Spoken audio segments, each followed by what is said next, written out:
বন্ধুরা, আমি master chef Edward আবারও নতুন একটা খাবার আজকে তৈরি করে দেখাচ্ছি, তাকলেতা আলি গর্গনজোলা।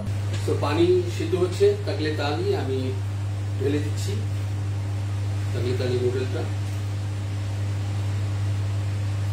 দেখতেই পাচ্ছেন বন্ধুরা। তাকলেতা আলি গর্গনজোলার জন্য আপনি দেখেছেন উপকরণগুলি আমি এখানে রেখেছি। Gorgonzola cheese, parmesan cheese, spinach, cream, salt, pepper and মাস্কাট পাউডার আমি নেব। বন্ধুরা, আমার তাকলেতা আলি নুডল সেদ্ধ হয়ে গেছে, এখন আমি পাশ করে নিচ্ছি।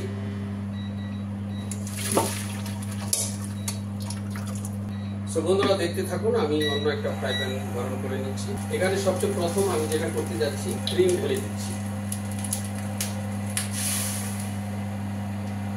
এতটুকু ক্রিম এক পোর্শনের জন্য 200 মিলিলিটার।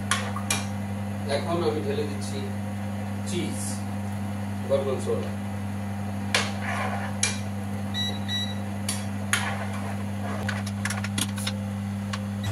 গর্গনজোলা রান্না হচ্ছে। গর্গনজোলা সস তৈরি হয়ে গেছে অলমোস্ট। কিছু পারমেসান চিজ ঢেলে দিলাম, চিজ স্পিনাচটা ঢেলে দিলাম।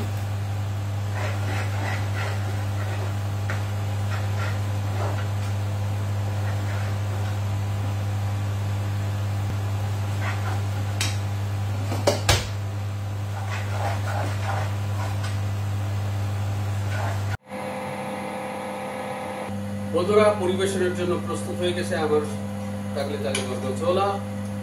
এখন একটা সুন্দর প্লেট আমি তৈরি করে আপনাদের দেখাচ্ছি।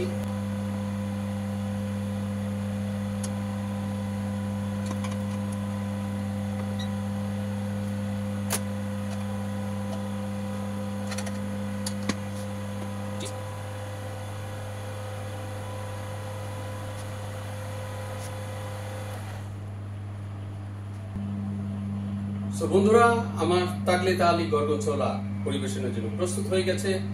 আবারও দেখা হবে নতুন কোনো রেসিপি নিয়ে। সেই পর্যন্ত সবাই ভালো থাকবেন এবং সুস্থ থাকবেন। আবারও দেখা হবে নতুন কোনো রেসিপি নিয়ে আগামীকাল। ধন্যবাদ সবাইকে, যারা আমাকে সাপোর্ট করছেন, যারা আমার পরিচিত রয়েছেন, যে যেখানে আছেন, সবাইকে আবারও ধন্যবাদ দিয়ে আজকের মতো এখানে শেষ করছি।